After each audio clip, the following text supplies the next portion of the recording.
welcome to Karora Resources Live Investment Summit today, hosted by Six. We're joined today by Paul Hewitt, Karora's Chairman and CEO, Oliver Turner, their Executive Vice President of Corporate Development, and Graham Sloan, the company's Managing Director of Australian Operations. The team's going to walk us through their company presentation, and after which we'll move to a live Q&A session where we'll be accepting questions. And you can submit your questions, of course, at any time using the Q&A panel found on the right-hand side of your screen. As always, the summit is being recorded and it'll be available to watch afterwards on Six.com. And without further ado, Paul, I'm going to hand it over to you and you can kick things off. Thanks, Cam, and welcome everyone. We're actually very excited to spend this next hour to go through our latest press release about our growth plan to 200,000 ounces a year. We're here in Perth, and unfortunately it's not like in Toronto, it's not noon, it's midnight. So we're actually so excited about doing this that we don't mind whatsoever. However, in the last 60 minutes, I will inform you that we've been notified that Western Australia is once again back in lockdown. So COVID isn't over yet. And the one thing I will admit that I'm very proud of Graham and the team with what we have done here very proactively to deal with COVID as a whole. And I'm watching it firsthand here tonight as we're dealing with it, with the 100 calls we've had from miners, people that have to stay back on site, that are willing to stay on site. And thank you for all those people that are staying on site for us, and those that can't go to work tomorrow. So it's still active here. I'm hoping that everyone, wherever you are in the world, you're safe, your families are safe. And let's dive into the presentation. I'm going to have Rob go switching the slides, and we're going to turn these off. So slide 2 here. Myself, Paul Hewitt, Chairman and CEO. Before working with Karora, I was CEO and President of Klondex for 6 years, a little over 30 years of experience in mining. I started my career in Canada. I'm from Sudbury and raised in Timmins. So unfortunately, I was one of those bad hockey players in Timmins, and I got put in one of the mines in Timmins at 18 years old. To my right is our Managing Director, Graham Sloan, here in Australia with me. As most of you know, I've relocated with my family here in Australia with Graham. Graham is a veteran here. He has a commanding understanding of the capital markets, very good knowledge of operations, and has been our managing director for the last 2 years. Graham and I joined a month apart, actually. When I was hired, within a month, I hired Graham shortly thereafter. Next slide, please. Other members of our executive team, Oliver Turner, who will be on the phone here today. Barry Dahl, our Chief Financial Officer, he's actually just completed his COVID, my apologies, not his COVID, his quarantine, actually. Barry has just come out of quarantine yesterday, arrived in Perth 2 weeks ago. He's here for a month with us, going through the budgeting process and everything else. And Mike Doolan, Senior Vice President of Technical Services. The point of the executive team is always any group, anything you're doing, whether you're putting together bow ties or running shoes. In our case, we're producing gold. Has to have a strong executive team and a team that's committed. And we certainly have that, and a very well-experienced team. I want to go to the next slide, please, Rob. Actually, before we move forward, I just want to bring everyone's attention and remind you to please review our cautionary statements regarding forward-looking information and non-IFRS measures. They're not only in here. If you ever need them, they're in our news release and other places you can find them. Rob, the next slide, please. This slide really talks about the highlights of the press release that we put out earlier today. And look, this has taken us well over 9 months to prepare. There's been thousands of man hours and consulting hours to prepare and produce this product that we've put together. And we're actually very eager and very excited to deliver it. And then the tough work begins when you start actually delivering on it and executing it. But we've got a good reputation of executing since we've turned over to Karora, directly focused on gold. So today's announcement of our plan to grow to 200,000 ounces by 2024 is actually the most significant milestone for Karora since the actual acquisition of the mill back in 2019. We certainly believe this should result in a re-rating of our stock as we continue to execute the plan. Let's look at this table here first. 2021, you see a range here of 105 to 115,000 ounces. And I'm happy to say here tonight at midnight here in Perth that we are on track to deliver that performance this year. Q2 is almost behind us. The year is going well so far. Looking forward into 2022, as we just published this morning, we have a range of 120 to 140,000 ounces. 2023, 150 to 170,000 ounces. 2024, the big year, 185 to 205,000 ounces. Very, very close to having a 20% increase year over year. And some of you may recall that our 21 guidance is 21% over last year's actuals. So 2020 was our first year of production, and we achieved those 99,000 ounces. So at the same time as we're focused on delivering this aggressive production profile, we're going to continue to focus on cost reductions, targeting a $900 all-in sustaining cost or better by 2024. AISC reductions have been an objective of our focus since day one. We've already been successful in reducing all-in sustaining costs from approximately $1,200 per ounce to our current average today, which is $1,000 per ounce. I want to reiterate something that was clearly written in the press release that is very important. We were just on another call with several analysts here discussing this. This plan is an organic growth plan that will be funded from our existing cash balance of $80 million and expected cash flow from our operations from the future plans. There are some other significant upside projects and opportunities that you don't see here on the slide or that weren't in the press release. And I just want to talk about several of them so people can get an understanding of them. We've been talking about them for some time. I just want to remind people that some of the upside that we do have. First one is at Beta Hunt, we have the Larkin Gold Zone. It was a new discovery last year. The drilling success in Larkin Zone at Beta Hunt could provide near-term higher grade production potential, and is not even reflected yet in our mineral resource or reserve statement. And this 3-year outlook is completely based on that December 2020 mineral resource and reserve statement. There's also significant byproduct in nickel. That's a huge differentiator at Karora. I've been in mining 34 years now. Not too often in my career do I get to enjoy a byproduct credit. I remember one mine that I worked at for years, the Midas mine, that enjoyed some silver byproduct credits, and they are a huge differentiator. We've been mining so far a lot of remnant areas. We put out the first maiden nickel resource in the December resource statement. We've got the new 30C and 50C zones. We've been seeing savings anywhere from $35 to $45 an ounce already. We're hoping to realize continued savings like that, similar or even better. And look, our grade has been about 2.6% on the average nickel that we've been sending to BHP. Some of the results that we've had at 30C and 50C are in excess of 11%.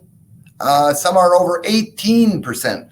So look, you can do the math. It's not hard to do the math. We're realizing $35 to $45 an ounce on 2.9%. So you can see why we're so eager and excited to actually get into these new areas, understand them, and really use them efficiently as a byproduct credit. In fact, we're so committed to understanding and tapping into the nickel that Graham, alongside with Steve Devlin, have appointed a new geological team specifically committed and devoted to the exploration at our Beta Hunt operation. So we're going to start to see some of their efforts and some of their fruits in Q4 of 2021. So it's really near and right around the corner. A couple other upside projects that I want to mention here are Lake Cowan. Look, Lake Cowan is in such a unique district. It's along the same strike and same geologic formation as several other very, very big deposits in this district. We've got to the north of us, Kalgoorlie, most of you know, produced 50 million ounces directly north of Higginsville, or Lake Cowan is Campbell that produced 15 million ounces. Directly south of the Lake Cowan is 6 million ounces with the Norseman. We're surrounded by some massive, massive large deposits with that one intercept. And we've got a crew or a team, actually, a consulting group, working at finalizing a desktop study for us now. All the drilling results are in. We're getting together the assays. We expect to have that result. We had to hire an independent group. We just didn't have the bandwidth with all our people working on the growth plan and other things. We had to hire a consultant to help us prepare that desktop study to give us some good indication of what to do next, taking into account all the geotechnical information, geophysics,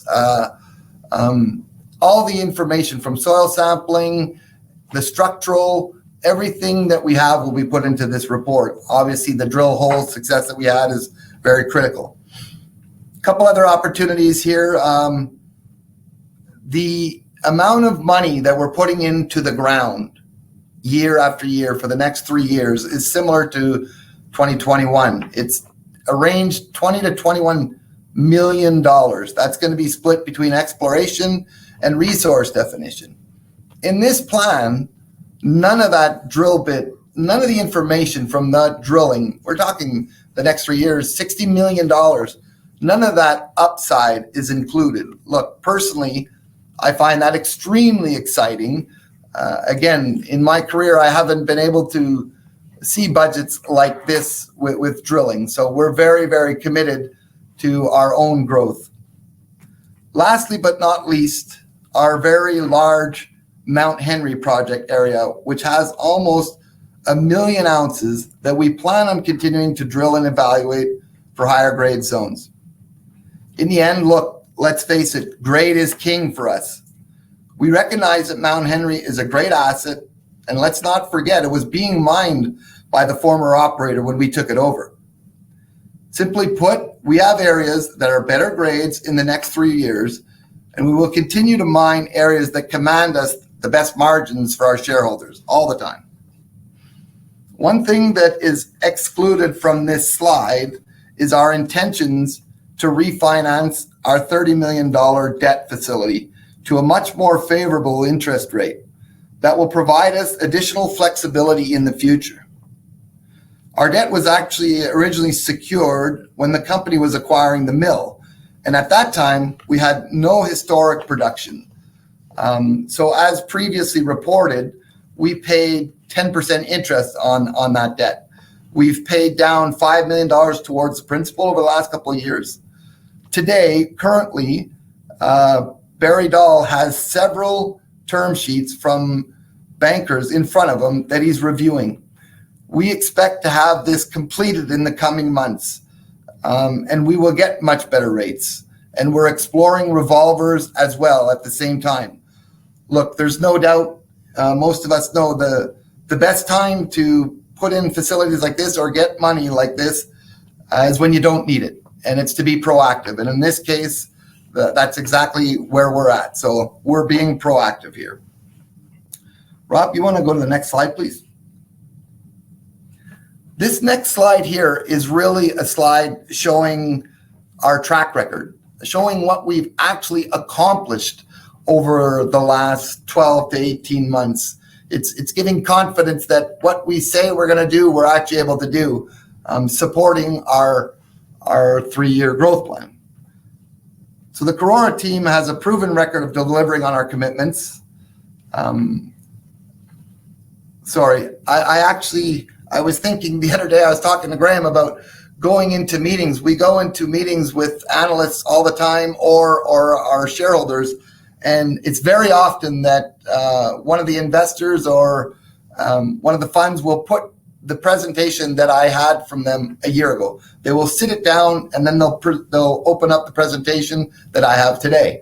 And it happens even more during COVID, actually, where they take the slide deck I had a year ago, and then they take the one I have today, and then they start comparing notes. And it's very interesting. I've had it happen already 5 times with Karora, where a shareholder goes, what's really impressive and I'm happy about, Paul, is the fact that I look back a year ago and I look at what you're showing me today. You've really delivered on what you said you've delivered. But let's just never mind that, and let's just look at the facts. So the first fact was our guidance of 2020 was 90 to 95,000 ounces to the street. We actually produced 99,000 ounces. And again, I know I said this earlier, but it is important. It was our maiden year. It was our first year owning our own mill. We're talking about going to 200,000 ounces here by 2024. That's a huge step here. And we've de-risked it. You'll hear how we're going to do this. Graham's going to talk about it. We've de-risked this significantly. Despite all the significant external challenges that we've had with COVID, we went through some tremendous fires. We went through floods. Look, we've been dealing with manpower shortages. Our operating team has maintained an excellent record of reliable performance with 7 consecutive quarters of consistent production at that 25,000 ounces per quarter. Again, achieving our guidance. We successfully delivered on a number of cost reduction initiatives to achieve an average all-in sustaining cost of approximately $1,000 an ounce in 2020. We did this by focusing on several things: the royalties that we've talked about, the vendor negotiations, productivity improvements, and reduction in our G&A costs, as we promised. In 2020, we actually had we delivered our first maiden consolidated mineral reserve and resource. Once again, this is forming the basis for the 3-year plan we just outlined. And look, I'm confident there's plenty more to come from future drilling. In 2P reserves, we had, well, you see it up on the screen, 1.33 million ounces, and in consolidated measured and indicated, 2.52 million ounces. And again, in an amazing jurisdiction, and we've got 1,900 square kilometers here with aggressive drill budgets in front of us. You want to go to the next slide here, Rob? And this slide here is looking forward again. So I went to the press release, looking backwards, and this one here is really looking forward. And after I'm done with this one, Graham's going to dive into more of the details. But before I pass it over to Graham, I just want to talk about this slide. We've really carefully phased construction approach, which results in a consistent level of growth spending over the next 3 period. What does that mean? It's simple. There are no major bullet payments in this plan. There's no major capital things. So we don't have one big, large capital item. And this is completely phased through the entire thing strategically for ourselves so we can use our own cash. If you look at the production profile, you clearly see we have taken a responsible and low-risk approach to our growth plan. That is also evidenced with our decision to develop a second decline at Beta Hunt. And again, Graham will speak more on this afterwards because we did have a number of alternatives besides the ramp to evaluate. It wasn't just the ramp. We looked at a shaft, conveyors. The ramp works to be the best. And again, I'm not going to steal Graham's thunder here. Over the last 2 years, we've certainly learned a lot and performed very well with optimizing our existing decline in infrastructure at Beta Hunt.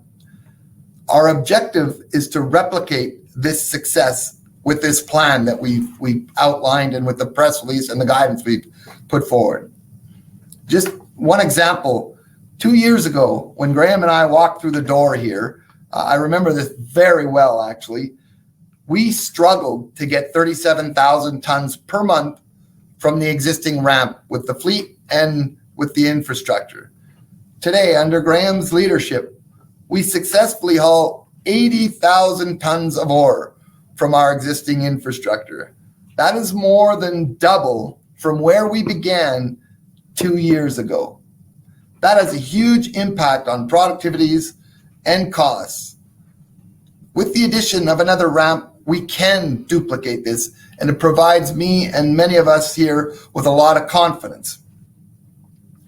Looking at the row with our growth capital, it can roughly be summed up with 3 specific items that we have. There's 3 growth items besides the normal waste development and raises that we would do if we didn't put up this growth plan. So the three outliers are the Higginsville mill, the expansion to 2.5 million tons, and that is in that growth capital, which is on that second row. It's about $50 million of those dollars, the total dollars.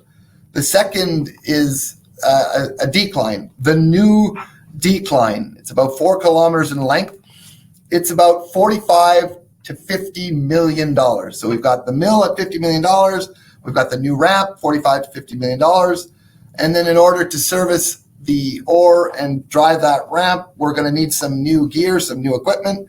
There's about $8 to $12 million of equipment. The rest of that growth capital is growth capital that would have been there even if we stayed at that 100,000 ounce a year marker. So this is a tremendous message and story for us. Graham will get into more detail, but overall, look, we've developed a plan to take us to a range of 185 to 205,000 ounces within 3 years, primarily through 2 things: Beta Hunt and the expansion of the mill. This is something that not a lot of companies can boast, but certainly something I'm extremely confident we will be able to deliver. I'm going to turn it over to Graham. I know that there's probably a lot of questions lined up, so we'll get through Graham and then we're going to open it up and turn our cameras back on for questions. So Graham, all to you, sir. Thank you very much, Paul. Look, as you can see on this slide, it's the key highlights. It's the key highlights for the growth plan milestones. And if you look at the first tab, the remainder of 2021, we'll continue with the necessary studies. We'll look at continuing the pre-development works we already started, and the drilling, which will have a strong focus on the upper extensions of Beta Hunt, including Western Flanks and A Zone. Plus, at this point in time, we may also take the opportunity to place some of our first long lead items for the mill and for the mining equipment. At Beta Hunt, we'll commence the second decline, Q1 2022. That'll continue through to mid-2023, and will also include an upgrade to the ventilation system, which will be carried out during the same time. The second decline, it will be in place and will progressively ramp up to a production rate of around 2 million tonnes per annum by the end of 2024.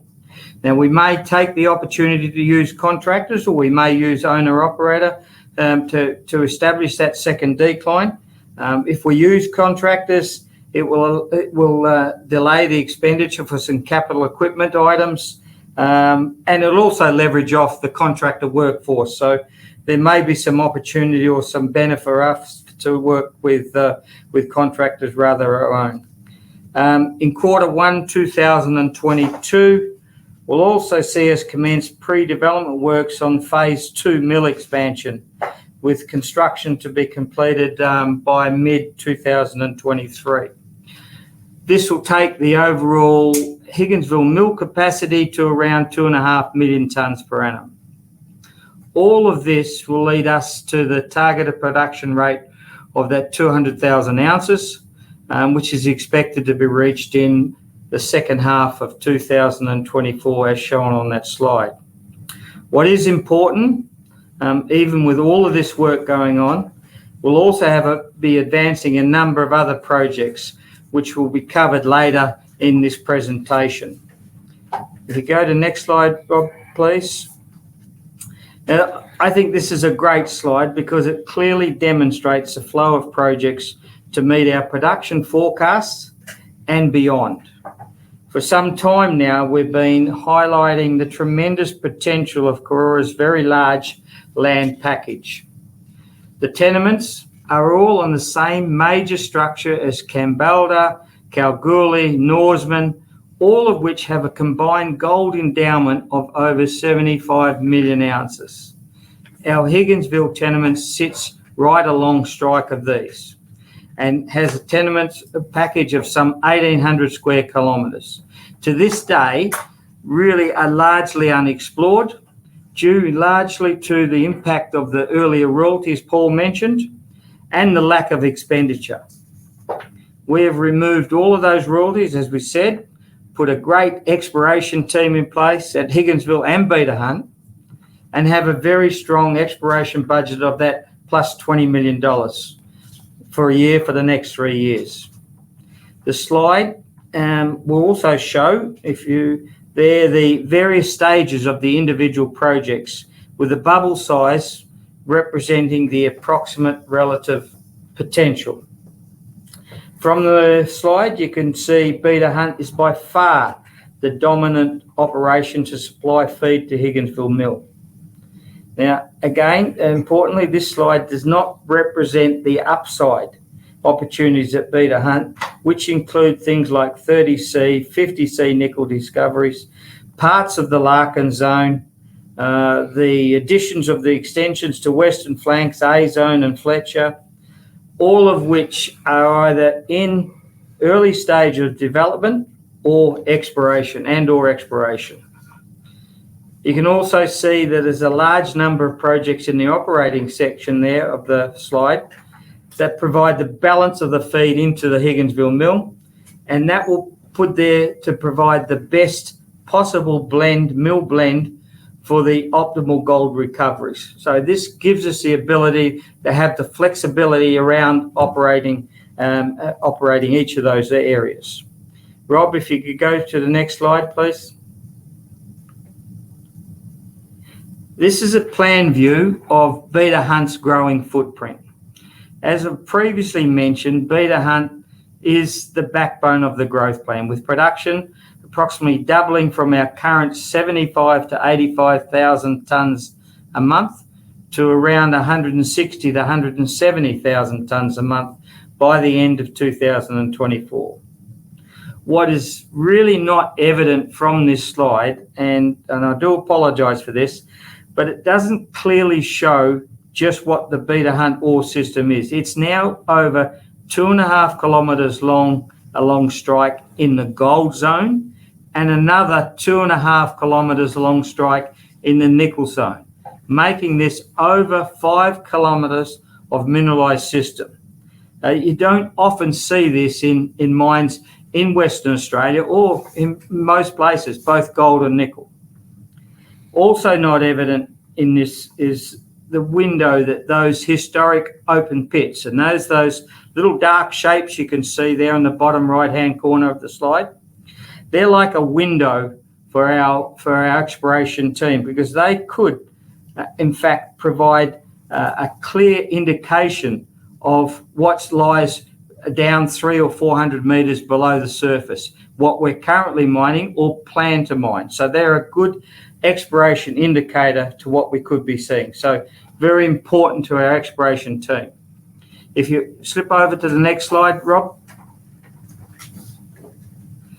Now this shows a schematic view of the planned second decline at Beta Hunt, which is shown in gold. You can see there the top left-hand part of the slide. When the expansion is fully ramped up, each decline, the current one and the new one, will have a capacity of around 1 million tonne per annum for ore haulage. The second decline option was the result, as Paul mentioned, a very extensive study undertaken by Hatch to assess the most economical and practical haulage options for the increased production. And it was very clear from the study the second decline was the best option.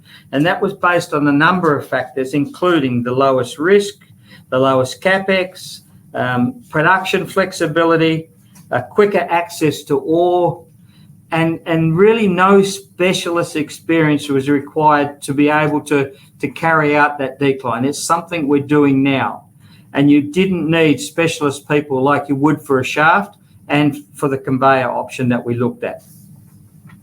So we already have, as I said, access to or can source trained and competent and experienced workers to undertake the second decline. And it really is part of our normal day-to-day operation. And we'll have to obviously mirror the existing fleet. But again, this is all within reason. And this equipment, readily available, contract, second-hand or new. And some of this we'll place on long lead items to arrive when required. If you change slides, Rob. This slide zooms in on that upper portion or upper section of the planned second portal and decline and highlights a near-surface drill target, which we're currently drilling. And this target, we think, could be either extension of A zone or western flanks, or in fact something new. So it's really exciting the way this drilling is happening from the surface, and we hope to be able to put something out in the near term. The position of the new decline will provide early access into any of that, what we find, and in fact some of the upper ore level extensions that we already know, like A zone north and western flanks north. And it provides early production opportunities from these and other sources. If you change slides, Rob. The Higginsville plant, well, it's currently operating at around 1.5 million tonnes per annum, and by the end of the year we should be up to 1.6. All this is part of what we call phase 1 mill expansion. Phase 2 expansion takes the mill to 2.5 million tonne per annum. We'll commence that, as I said, in early 2022, and will cost around $50 million. And I talk in Australian dollars for this, unfortunately, and I do apologise. Phase 2 will consist of the addition of a new SAG mill. It will have changes to the feed conveyor. A section of the crushing circuit will be repurposed as a pebble crusher. The existing mill, the ball mill, the upgraded gravity circuit, lucian columns, etc., they're all being utilised as part in Phase 2. There will be additional leach feed screens and tanks and thickeners. And there'll also be an upgrade to the process water and tails pipeline. So lots of work. The final result, 2.5 million tonne per annum plant, capable of blending the paleo channel material from central Higginsville, which is very important for us. We'll have sufficient tailings capacity for the next 5 years, all of which is funded in the growth CapEx. Next slide, please. This slide really just provides you an idea of the main production centres at Higginsville and their location to the Higginsville plant. And as you'll see, the newer ones are very close and certainly within mine trucking distance of the Higginsville plant. And this includes Two Boys, which is less than 500 metres away, and Aquarius, about 2 kilometres away. To the east of this, or to the right of that screen, you'll see that Baloo sits about 14 and Hidden Secret about 10 kilometres away. Two Boys mine, when they put a load of ore into the truck underground, they'll drive the truck up to the surface, turn around, and same truck, and drive straight up into the Higginsville ROM, all within 500 metres from where they started. So it's not often you can see that sort of closeness or location with deposits. Rob, if you just slip to the next slide. At Aquarius Underground, we commenced pre-production activities at Aquarius in this quarter. We'll have the box cut, the portal will be completed by early to mid Q3, and with the decline well underway by the end of Q3 this year.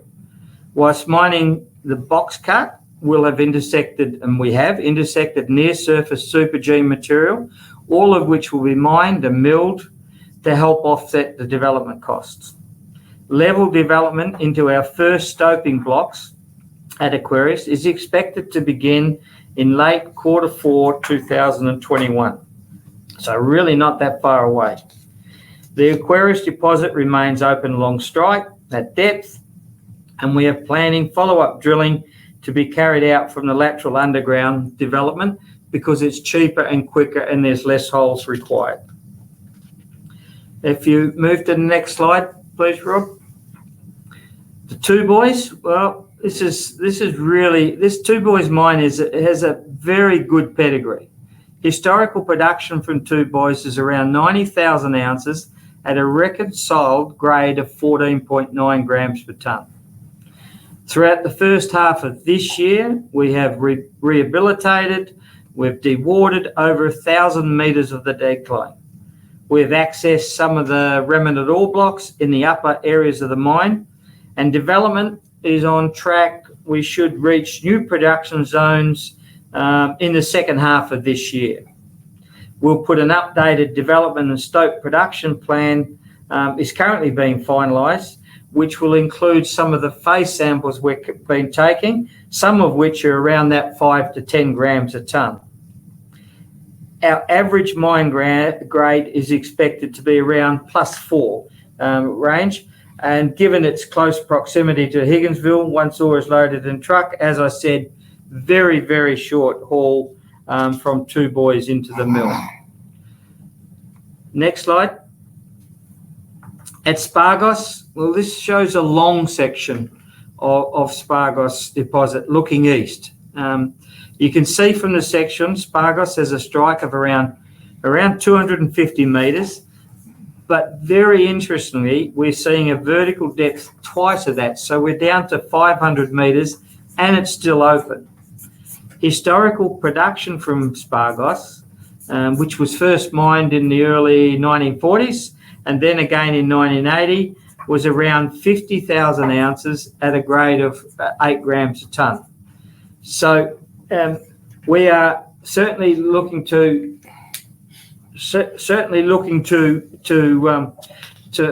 expand this whole SPARGOS deposit. In Q1, we commenced our pre-development works, and we're on track to deliver first ore into the mill by Q3 or early Q4 of this year. So again, another high-grade ore source coming into the mill the latter part of this year.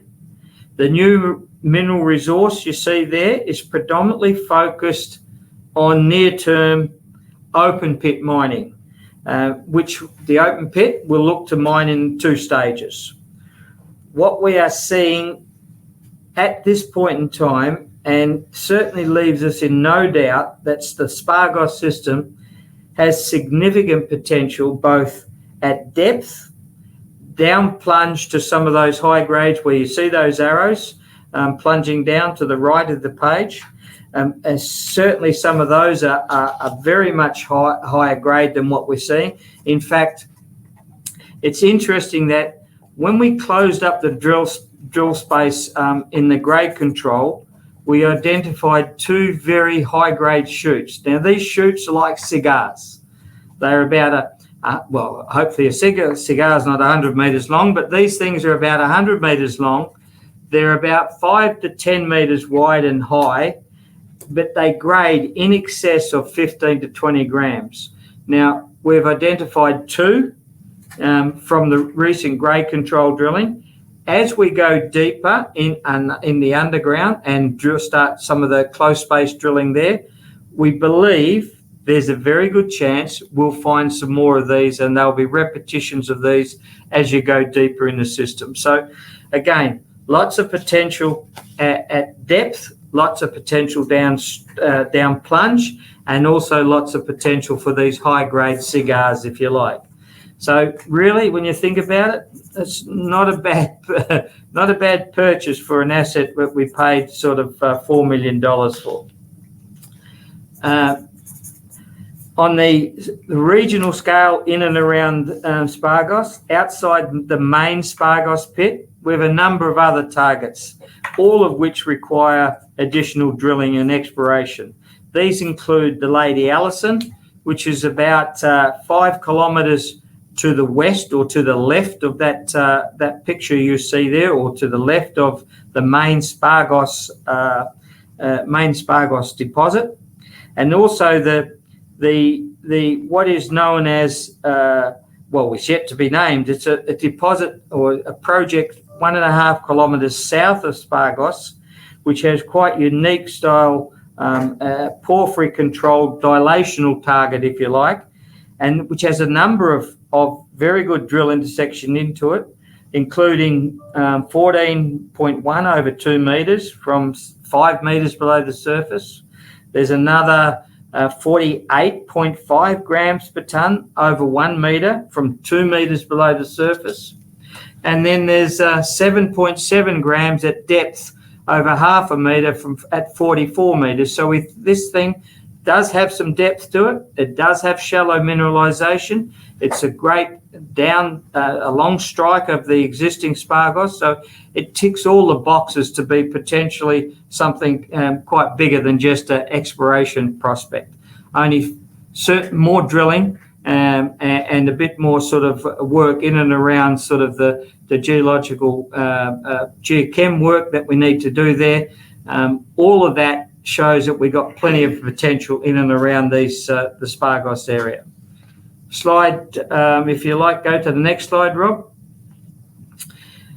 At Beta Hunt, on the sort of, this is really outlines the major upside projects remaining at Beta Hunt, and we have a number of very strong follow-up targets, both from a gold and nickel perspective.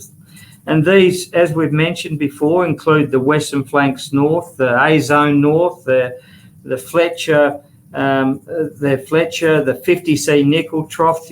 And you might remember the 50C discovery includes an intersection of 11.6%, I think, nickel over 4.6 metres. I think that's right.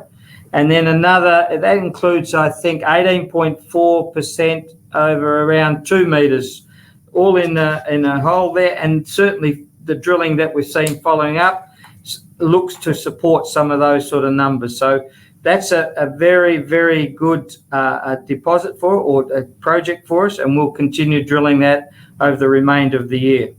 Larkin, as Paul mentioned early on, is another great target. We've over 50 drill holes in so far with something like 9,500 metres of drilling.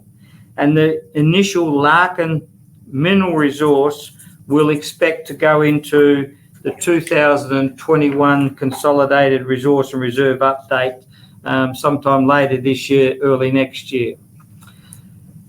So when you look at Larkin, directly above it, and this is one of the key reasons around Beta Hunt, you look at Larkin, a 30C nickel trough sits directly above Larkin. And to date, that 30C nickel trough has returned some cracking grades of 8.5% nickel over 1 metre and 7.5% nickel over 1.3.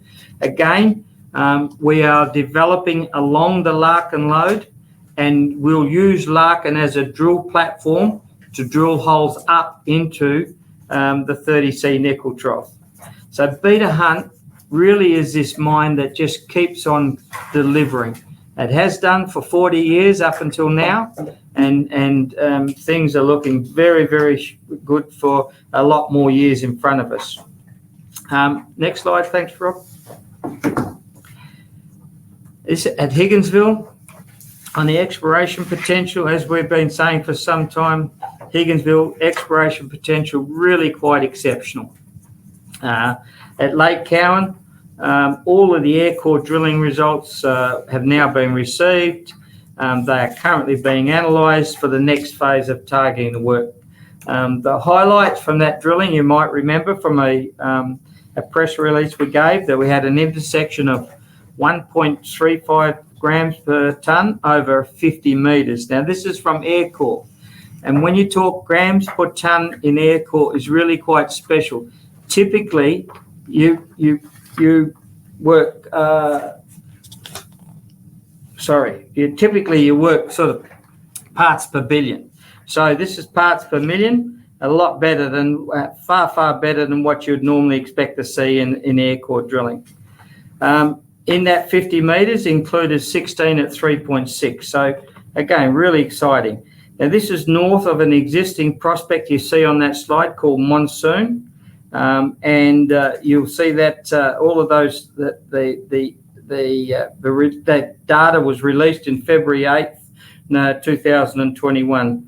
In that 2016, there was an MSET of, I think, 11.4. You'll see written on there, 11.4 over 66 metres in hole 313 and 6.4 grams over 38 metres in hole 320. These were reported at the Monsoon project by S2 Resources. And again, if you look on the slide there, from Baloo to Monsoon is about 5 kilometres directly down strike of it. And then from the 50 metres at 1.35 to Monsoon is probably about a kilometre, just over a kilometre, so a kilometre and a half. So you can start to see why we get pretty excited around this area over there. And as I said, we've yet to really follow up on these. And certainly when we do put all of the air core together, we'll have, and we'll look at a desktop to rank and prioritise the drilling. And we will look to start drilling back there early 2022.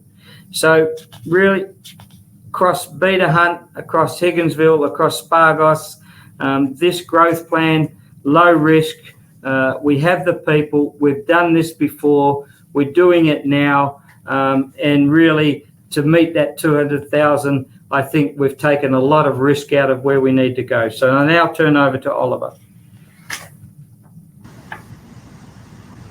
Yeah, thanks, Graham.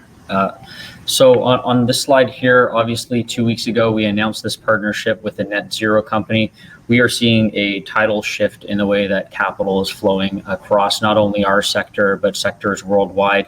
And it's becoming more and more important to have a very strong ESG program, not only from a corporate or global corporate stewardship perspective, but also from an investor perspective.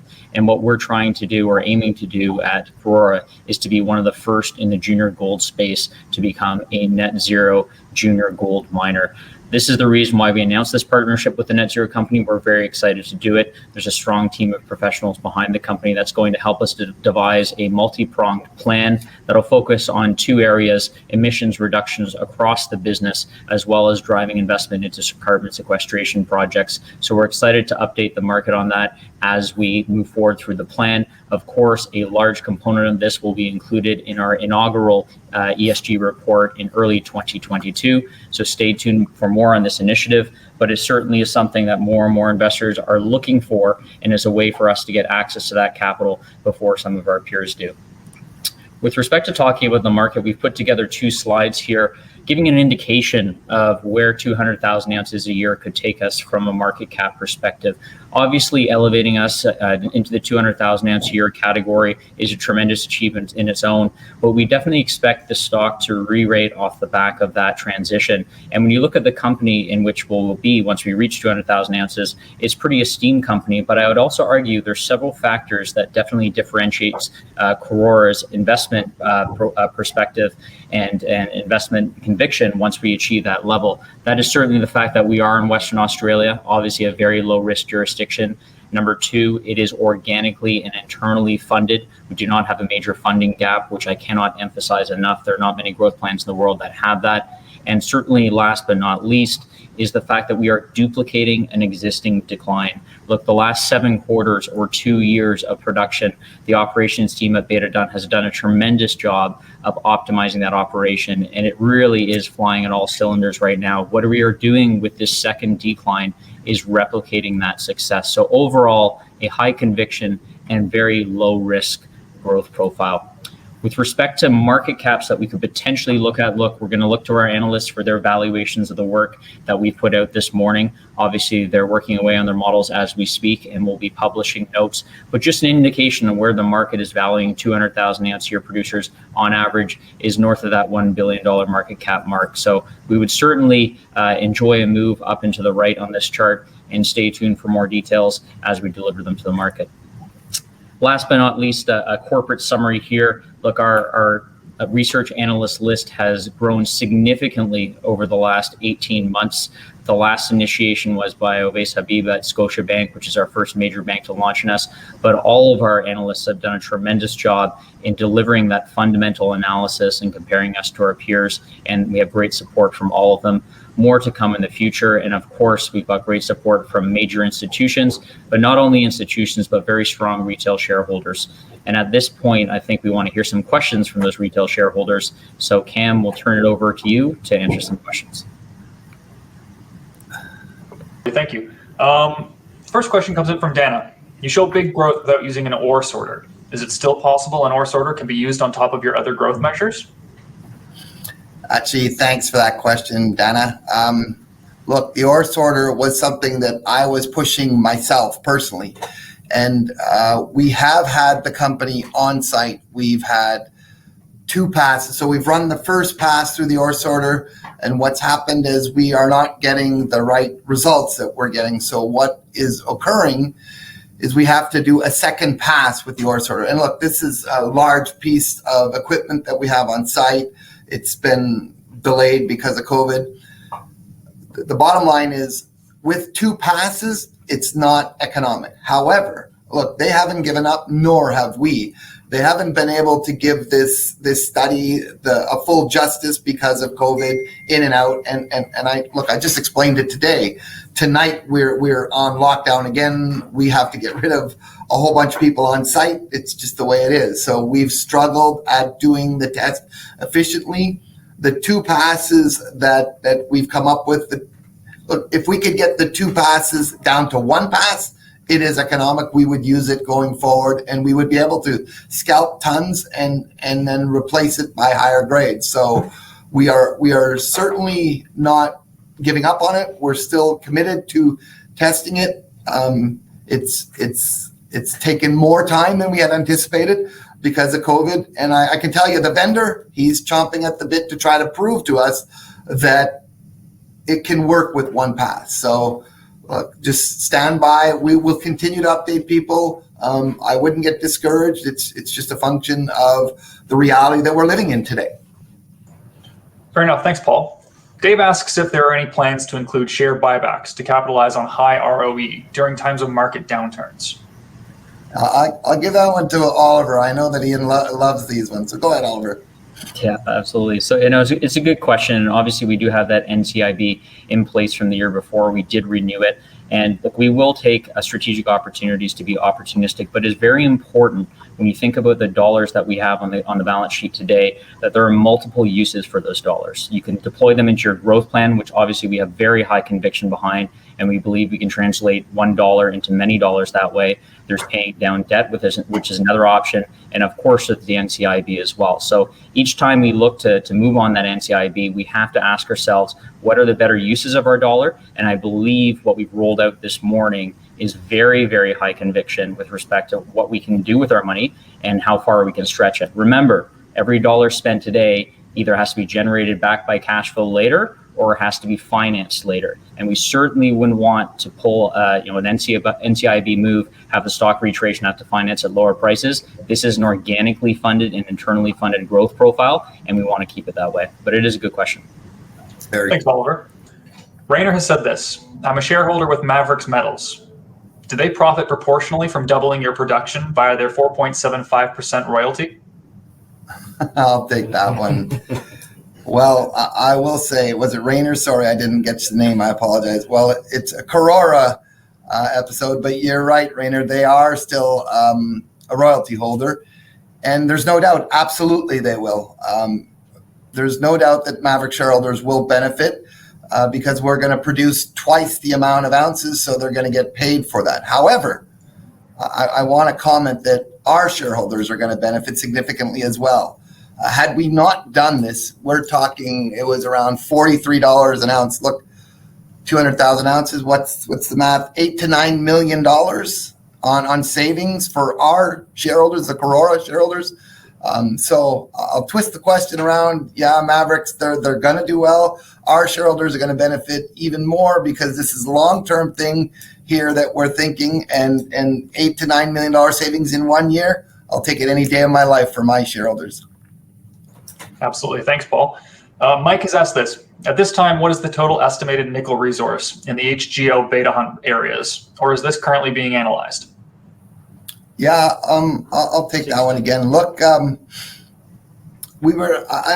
sure I think I mentioned it earlier, Cam, but Graham here, who's sitting across from me, has just recently appointed with our VP of Exploration, our VP of Geology, a new team devoted to the nickel. The nickel is such a tremendous unknown and opportunity. Look, Beta Hunt was a nickel mine for 40 years. We're working in a nickel district and we've got gold associated with it. What a benefit to have here. This is, I don't know how much more exciting you can get in this district. We drill one hole, we drill through gold from the bottom and we hit nickel on the other end of the hole. We drill from the top down, we go through nickel and we hit gold on it. So quite exciting. Now let's think about it. We've hit the 30C, we've hit the 50C.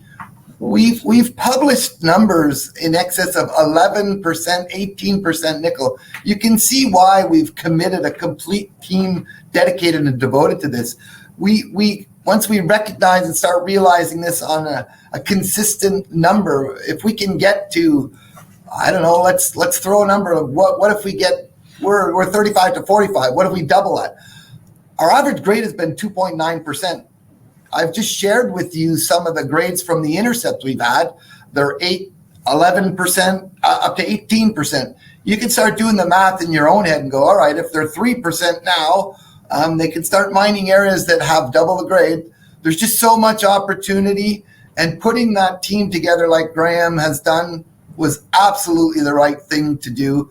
And look, stay tuned, because I'm as excited as anyone else to see what we're going to unlock with this nickel in this Beta Hunt mine. Graham said it best. Beta Hunt's that mine that keeps on giving, and it will continue. That's great to hear. Well, listen, I think we're running short on time at this point today, so I wanted to thank everyone that's in attendance, as well as the whole team, for that presentation.